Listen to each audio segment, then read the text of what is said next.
Yukon Fellowship ինկուբացիոն ծրագրի համար ընտրված 10 նորարարներն են։ Այս ինկուբացիոն մեկամյա ծրագիրը նպաստում է Հայաստանում շրջանաձև տնտեսության լուծումների զարգացմանը։ Շրջանաձև տնտեսությունը շատ կարևոր ոլորտ է, ինքը բացառապես միայն բնապահպանական չի, ինքը ունի ուժեղ կապ տնտեսության հետ, այսինքն մենք հավատում ենք, որ շրջանաձև տնտեսությունը տնտեսության զարգացման շատ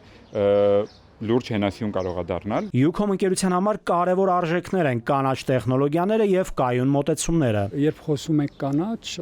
կանաչ տեխնոլոգիաների մասին, կայուն,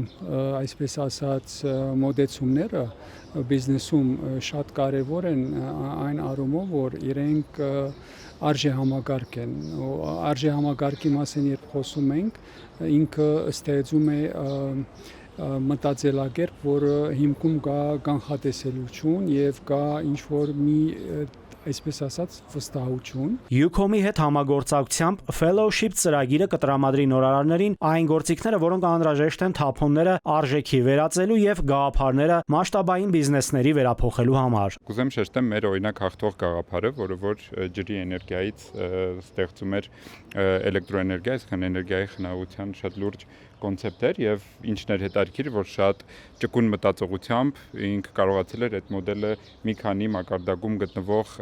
սարքերի մեջ տեղադրել։ Yukon Fellowship ծրագրի 10 ընտրված շրջանաձև տնտեսության նորարարական թիմերի թվում են EcoHabit վերափոխում է դեն նետված նեյլոնե զուգագուլպաները, վերածելով դրանք դիմացկուն կենցաղային գորգերի, CLABUS AI-ի վրա հիմնված հարթակ, որն արագացնում է շրջանաձև ձեռնարկատիրությունը ՓՄԶ-ների համար խաղային ուսուցման եւ թվային գործիքների միջոցով։ Տասնյակի մեջ են նաև Zenit Ակադեմիան, Grant Legacy-ն, Buy Botany-ն, Չորս Գրինը, A-Nush Textile-ը, որը ստեղծում է եզակի կրթական խաղալիքներ տեքստիլի գործարանների մնացորդներից, աշխատանք տալով կին արհեստավորներին։ Այս 12-ամսյա ծրագրի ընթացքում 10 մասնակիցները կստանան փորձագիտական մենթորություն, շրջանաձև գործընկերների եւ տեխնոլոգիաների վերաբերյալ։ Նրանք նաև հնարավորություն կունենան օգտվել 100-ից ավելի գրասենյակ ունեցող Impact Hub-ի համաշխարհային ցանցից։ Առավել խոստումնալից նախագծերը ինկուբացիայի ավարտին կստանան մինչև 400,000 դրամ ֆինանսավորում։ Նաիրի Մուրադյան, ժամը լրատվական։